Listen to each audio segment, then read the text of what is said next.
The apartment felt suffocating as Emma stared at the text message glowing on her phone screen. A simple message from an unknown number. "He was incredible last night. When can I see him again?" Her hands trembled as she scrolled through the attached photos. Her boyfriend James at a hotel bar, his arm around a woman with red lipstick and a knowing smile. Emma had been dating James for 3 years. 3 years of morning coffee runs, weekend getaways to the mountains, and countless promises whispered against her neck on lazy Sunday mornings.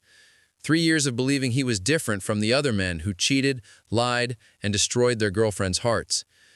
She didn't confront him that evening. Instead, she waited until Saturday afternoon when her best friends, Victoria, Lauren, and Priya, arrived at her apartment with wine and snacks, expecting their usual girls' day. Emma's voice cracked as she showed them the evidence, the photos, the messages, the hotel reservation confirmation from the night James had told her he was working late at the office.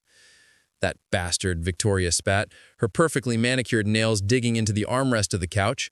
3 years and this is how he repays your loyalty?" "He doesn't deserve you," Priya added, pulling Emma into her arms. "He doesn't deserve another second of your time." Lauren, the most pragmatic of the group, leaned forward with a calculating expression. "You know what you should do? Ignore him completely. Don't answer his calls. Don't text back. Make him experience what it feels like to be invisible. Make him feel the pain he's caused you."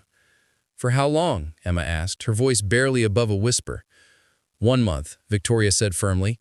1 full month of complete silence. No contact, no explanations.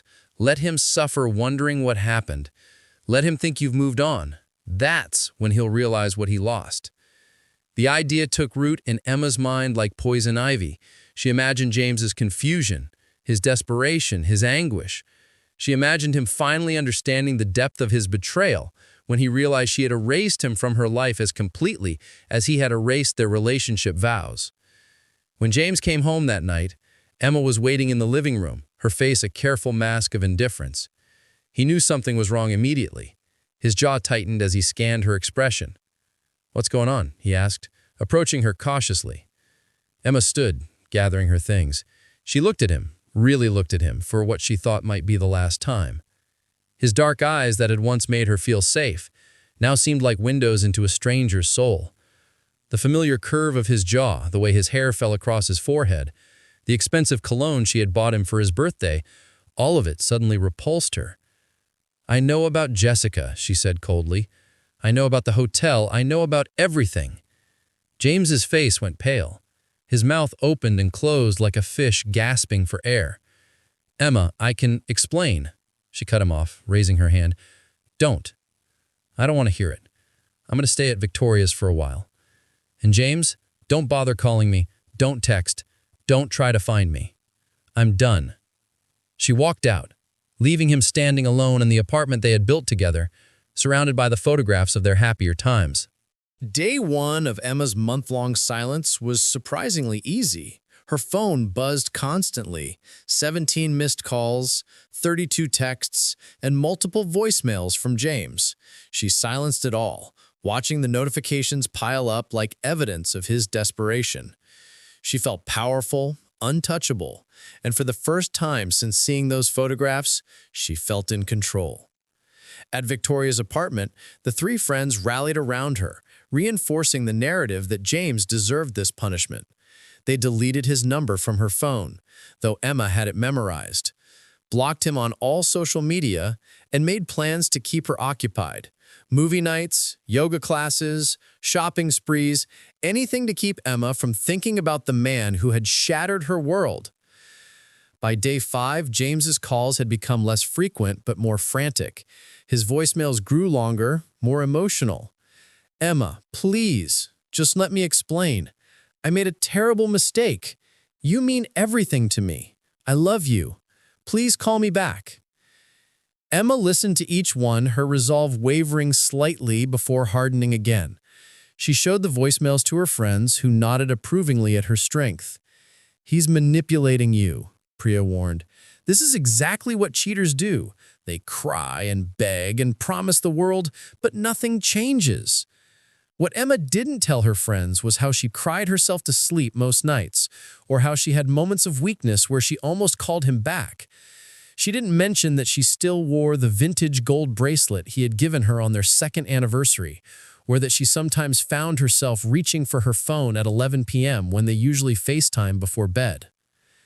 By day 10, the silence from James's end began. No more calls, no more texts. The void where his constant attempts at communication used to be felt somehow worse than the chaos. Emma found herself obsessively checking her phone, wondering if he had given up. The thought filled her with a confusing mixture of relief and devastation. If he had truly given up, it meant he had accepted they were over. It meant she had won the battle, but lost everything that mattered. At work, Emma's colleagues noticed her distraction.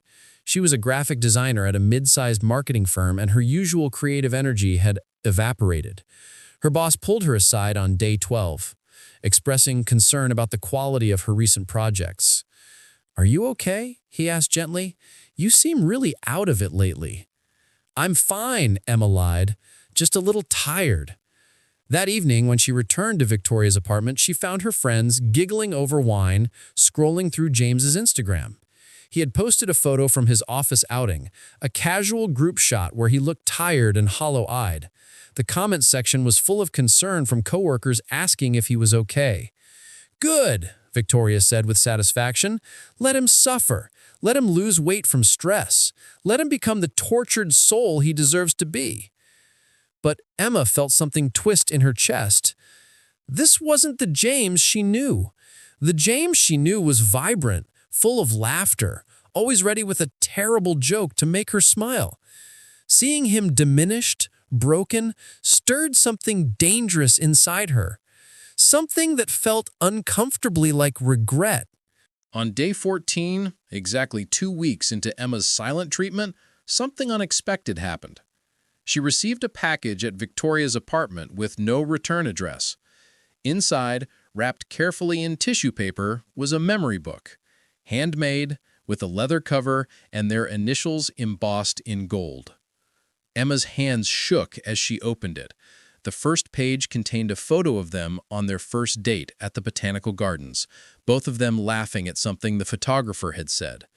James had written beneath it in his careful handwriting, "The day I knew you were the one." Page after page revealed their history, photos from trips they had taken, ticket stubs from concerts, pressed flowers from the bouquets he had given her, handwritten notes from late-night conversations. There were photographs of intimate moments, Emma in his shirt, both of them tangled in blankets, her head on his chest. Some images made her blush, remembering the heat of his touch, the intensity in his eyes as he looked at her like she was the most precious thing in the world. But what broke her heart completely was the final section. It contained copies of the text messages James had sent her over the past 2 weeks, all the messages she hadn't responded to. Reading them chronologically showed the arc of his emotional journey. The initial panic gave way to genuine remorse, followed by increasing desperation, and finally a kind of resigned acceptance. The very last message, dated that morning, read, "I've been trying to figure out how to make this right, but I realize now that I can't. What I did was unforgivable. I don't expect your forgiveness, and I don't expect you to respond to this. I just wanted you to know that every moment with you has been the greatest privilege of my life. You made me want to be a better man. I'm sorry I failed you when it mattered most. I love you, Emma. I always will." Below this message, James had written a handwritten letter, several pages long. In it, he detailed the entire affair, not to excuse it, but to be honest. He explained how he had been struggling with his own insecurities about their relationship. He had been working on a failed project at work that made him feel worthless, and when Jessica had shown interest in him at a conference, he had been weak. He had wanted to feel desired, to feel like he mattered, and he had destroyed everything to chase that hollow feeling. "I don't expect forgiveness," he wrote, "but I want you to know that what I did has nothing to do with you. You are everything I ever wanted. My infidelity was about my own broken pieces, not about any failure on your part. You deserve someone who appreciates you every single day, who would never betray your trust, who would spend his life making sure you feel as loved as you deserve.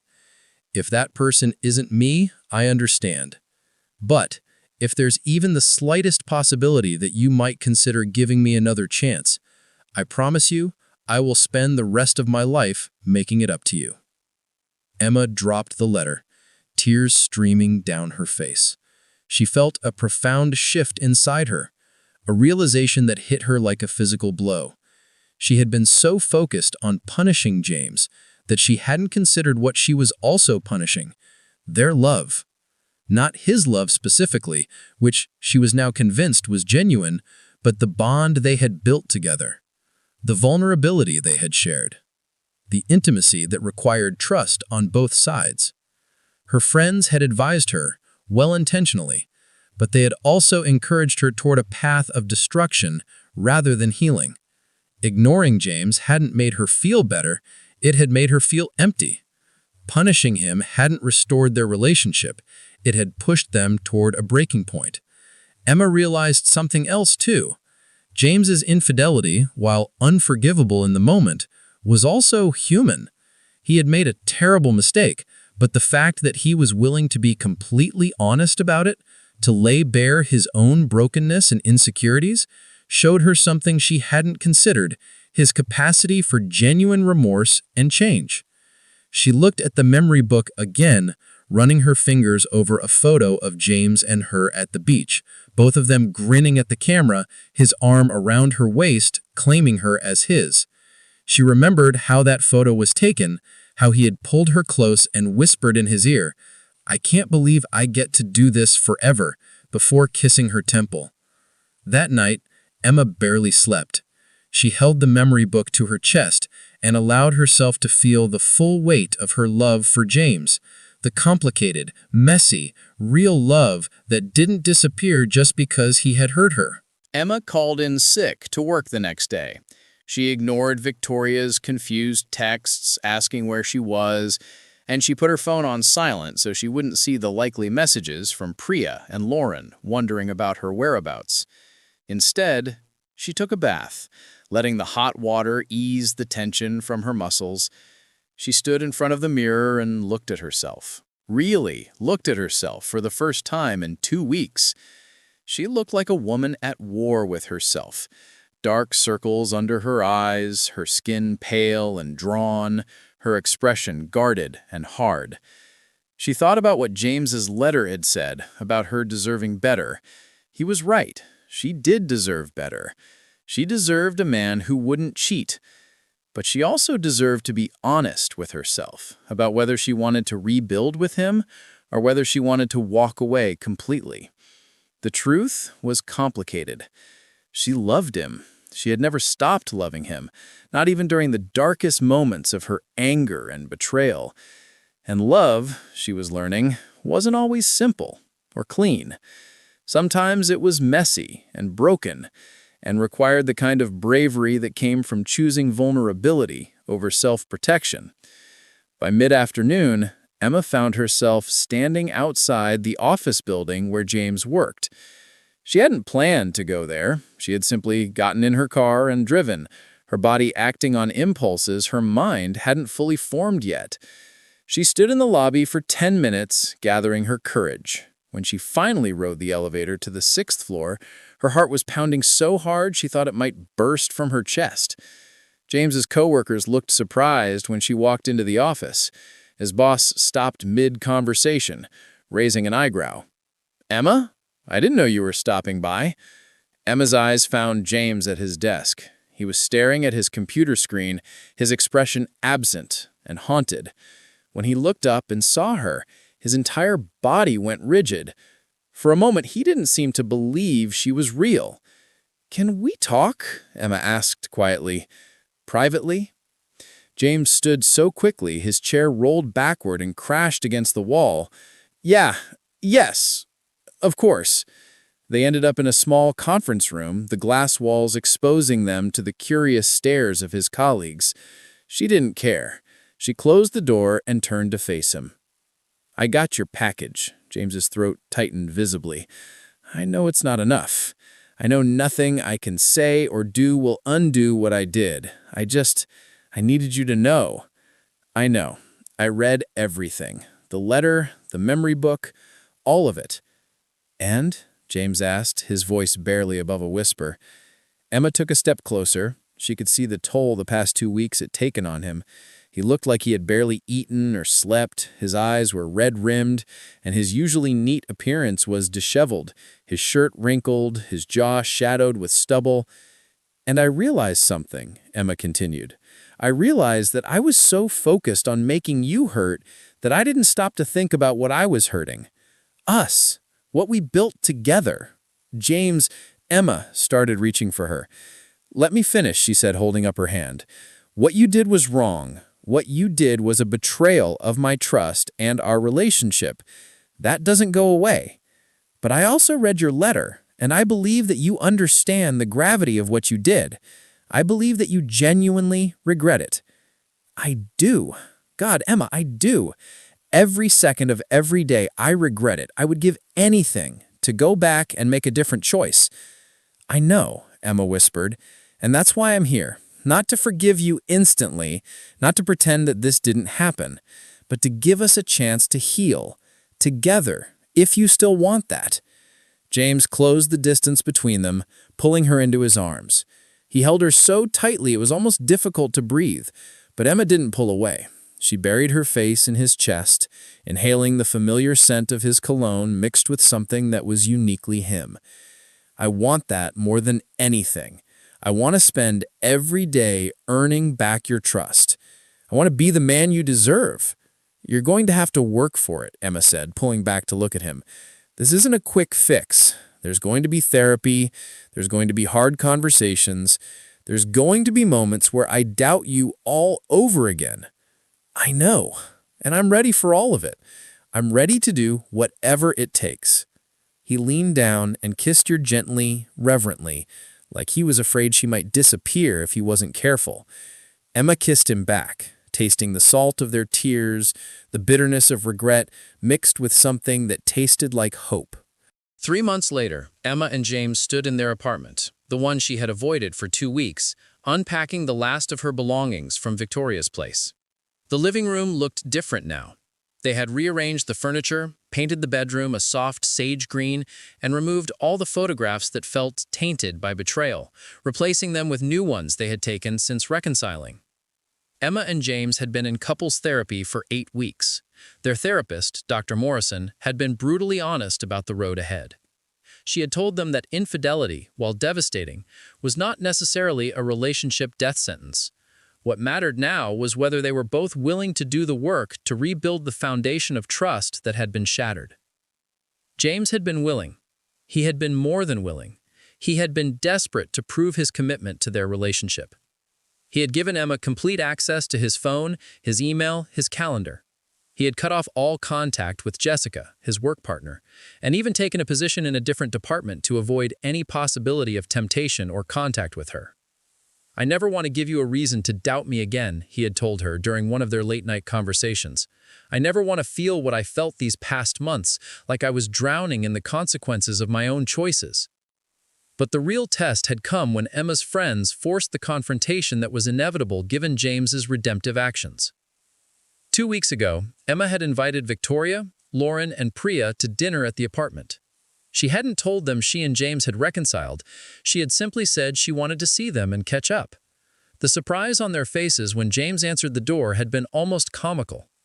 "What is he doing here?" Victoria had demanded, her voice sharp with accusation. "He lives here," Emma said calmly, taking James's hand. "Because I still love him, and he's still my boyfriend." "Have you lost your mind?" Lauren asked incredulously. "After what he did to you? After we helped you through this?" "I haven't lost my mind," Emma replied. "I've found it, actually. I realized that revenge and punishment weren't going to heal me. Forgiveness, however conditional, was the only way forward." Priya had been the first to soften. She studied James carefully, as if trying to read his character in his face. "Is this what you want?" she asked Emma quietly. "Yes," Emma said without hesitation. "James betrayed my trust, and that's something we're going to have to rebuild slowly, with honesty and work. But he also showed genuine remorse, and he's committed to earning back my trust. That counts for something." Victoria, however, remained unmoved. He'll do it again. Men like him always do. Maybe, Emma acknowledged, but that's a risk I'm willing to take, because the alternative is living in fear and anger forever, and I'm not willing to do that. The dinner had ended awkwardly, with Victoria leaving early and Lauren following shortly after. Only Priya stayed, eventually warming to James as he demonstrated his self-awareness about his mistakes and his genuine commitment to change. Over the following weeks, Lauren had reached out with a tentative apology. She admitted that she had encouraged Emma toward a path of punishment without fully considering what that path was costing her emotionally. Victoria remained distant, but Emma had made peace with that. She couldn't force her friends to understand her choices, and she couldn't let their judgment override her own truth. Now, as Emma finished unpacking, James came up behind her and wrapped his arms around her waist. They had developed new rituals since reconciling, small moments of connection that felt intentional rather than taken for granted. "Okay?" asked James, pressing a kiss to her temple. "Yeah," Emma replied, leaning back against him. "I'm okay." "I was thinking," James said slowly, "about taking some time off work next month. I want to take you somewhere. Just us. No distractions, no complications. I want to remind you, and remind myself, why we fell in love in the first place." Emma turned around to face him. "Where were you thinking?" "That beach where the photographer took that photo of us," James said. "The one in the memory book. I want to retake that photo. I want to capture us as we are now, broken but healing, scarred but stronger." Emma smiled, feeling tears prick her eyes. "I'd like that." That night, as they lay in bed together, James traced patterns on Emma's shoulder while she traced the lines of his jaw. They didn't make love. That had been a process they had learned, slowly, with vulnerability and careful communication. Instead, they simply held each other, finding comfort in the warmth of skin against skin, in the familiar rhythm of breathing together. "I know I don't deserve this," James whispered. "A second chance, another opportunity to make this right." "No," Emma replied quietly. "You don't, but you're taking it seriously anyway. You're doing the work, and that makes all the difference." "I'm going to spend the rest of my life making sure you never regret this decision," James promised. "I know you will, and I'm going to spend the rest of my life believing in your capacity to be the man you're trying to become. We're going to mess up again. We're going to have days where the trust wavers, but we're going to do it together." As Emma drifted off to sleep, her head on James's chest, she reflected on the journey of the past 3 months. Her friends had advised her to ignore him, to make him suffer, to punish him for his betrayal. And in the short term, she had followed that advice, believing it would bring her closure and justice. But what she had learned was that punishment was just another form of pain, and pain, whether inflicted on someone else or carried within yourself, never led to healing. Only forgiveness, with all its complications and conditions, had the power to transform betrayal into growth, anguish into understanding, and a broken relationship into something potentially stronger than what had existed before. James's arm tightened around her in his sleep, and Emma smiled in the darkness. They had both made mistakes, his in his infidelity, and hers in her initial desire for vengeance. But they had also both chosen the harder path of reconciliation, and that choice would define their future more than any single moment of betrayal ever could. The next morning, as James made them coffee and Emma prepared breakfast, there was a comfortable domesticity between them that felt earned rather than assumed. When her phone buzzed with a text from Lauren, "Hey, I'd like to grab coffee and talk. I miss you," Emma smiled and replied affirmatively. Her friendships would change, would likely be complicated by her decision to stay with James. Some friends might drift away entirely, but Emma had learned that she couldn't live her life according to her friends' expectations, no more than she could live it according to James's mistakes. She could only live it according to her own truth, her own choices, her own heart. And her heart, complicated and wounded as it was, still beat for James. 1 year later, Emma and James stood on the same beach where they had taken that first photograph together, the one now enshrined in their memory book. They were dressed casually in linen and sandals, their skins sun-kissed and glowing. A photographer they had hired moved around them, capturing the moment. "Tell us a story about how you've changed," the photographer suggested. Emma and James exchanged a look, that intimate glance that comes from shared experience and genuine understanding. "I learned that forgiveness isn't about accepting the past. It's about choosing a future despite the past," Emma began. "I learned that betrayal, while devastating, isn't always final, that with commitment and honesty, even broken things can be repaired. They looked at each other as the photographer captured the moment, and then James pulled her close, pressing his forehead against hers. It was a gesture of intimacy they had created over the past year, a signal that said, "I'm here. I'm not going anywhere. I'm choosing you every single day." When the photographer finally said they had the shot, James didn't let go. Instead, he pulled a small velvet box from his pocket and dropped to one knee. Emma's breath caught as he opened it, revealing a diamond ring that caught the sunlight and threw rainbow prisms across her hand.